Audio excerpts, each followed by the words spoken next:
Hello guys, welcome to TMX Adventures. Lisa here. I'm doing a bit of a prep ahead video today. So tomorrow there's visitors coming and I'm going to make a salad, and I'm going to make kind of a similar salad to this recipe. It's going to have the avocado, the boiled eggs, some rocket and spinach in it, those sorts of things. So I thought I would take you on the journey while we make the actual dressing together. So we can scroll right down in the recipe, and by the way, TM31, TM5, TM6, it doesn't matter, you can make this, any model. We're going to come down, they normally boil the eggs and stuff, I'm going to do that later. I'm going to kind of multitask the Thermomix and make it do some rice for dinner, do some reheating of curry in a Pyrex dish, and I'm going to do my eggs at the same time tonight. So I'm not worried about the eggs right now, these are for tomorrow, so I've got time to do that with other things in the Thermomix. First things first is a clove of garlic. I have jarred garlic because we just don't have access at the moment to fresh. So 1 teaspoon of that, in it goes. I do have a dirty bowl. I have grated parmesan in it, okay? So I'm not worried about that in there either. There's not much of it left. The next step is usually fresh chives. Now, it's raining, and so my chives are wet. But as well as that, if I try and chop them in the bowl at the moment with this garlic, because it's wet, it's not a dry clove like the recipe calls for, these are just going to simply stick to the outside of the bowl, which is not ideal. Now, if I had a dry ingredient in this recipe, say I was making scones or something like that, I'd actually put my flour in with this and it would be okay. It would actually give it something to grip to and actually chop. But being that it's only a little amount of chives, and that it's going in with garlic that's already damp, I'm going to just roughly chop this, okay? I don't normally spend the time doing this, but I actually want this ingredient in there. I went out to the garden specifically to get it, even though it's raining. So I'm going to use it. I'm going to make sure it goes into all of the food. So there we go, chopped up. Worth taking the time to do, I think. So it says chop it. I don't need to chop it because I've got paste and I've got chives in there that are already small enough. Okay. All right. Next up is some oil. 50 grams of olive oil. In this goes. Okay. Next up, we've got some white wine vinegar just to offset and make it not taste oily. 2 to 3 teaspoons. So, okay, if you want to be a bit particular, bring up your scales. A teaspoon is 5 grams. So about 15 to 20 grams, I guess. That could be a little bit generous, but that's okay. I like that little cut through of the acidiness, so I'm okay with that.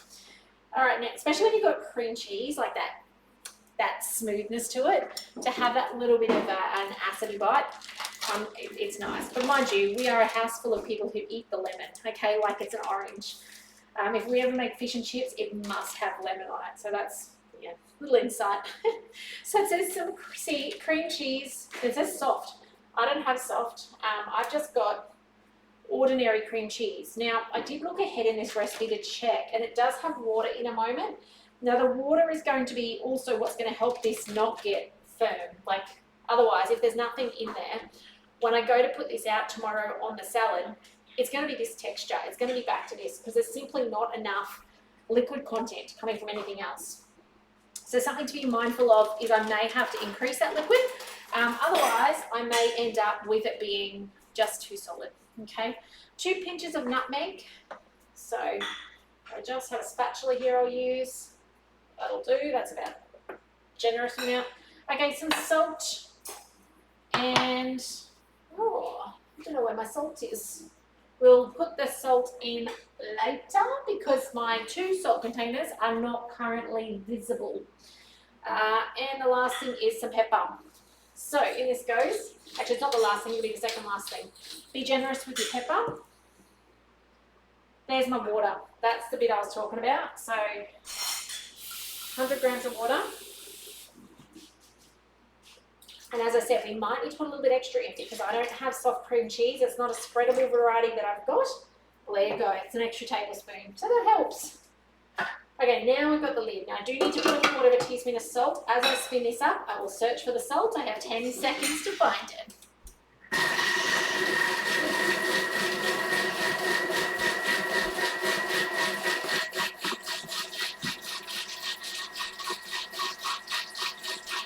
I was going to take the lid off and drop it in there, but it sounded a bit splashy. So I decided I wouldn't, when I say lid, I mean measuring cup, quarter of a teaspoon of that. Okay. It says that it's done. So I'm just going to hit the back arrow just to combine that salt in. I won't need a full 10 seconds, just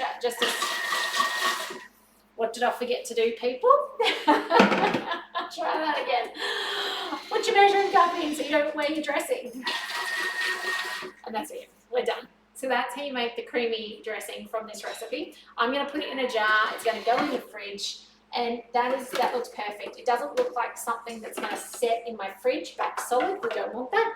And then tomorrow when it comes to dress the salad, when it's all out, then I'll just put it over the top, toss it through with the spinach and the rocket, avocado, all the good stuff, and ready to serve up. So it's as simple as that to make a dressing in your Thermomix. I hope you'll give this a go. Remember, you can go through these salad recipes and get down to the bottom of them and make the dressings. You don't have to make the salad as the salad, so remember that. But also, if you're not a subscriber, jump over to Thermomixing Adventures, become a subscriber over there, keep up to date with the news from me. But otherwise, take care, and I'll see you in the next video soon.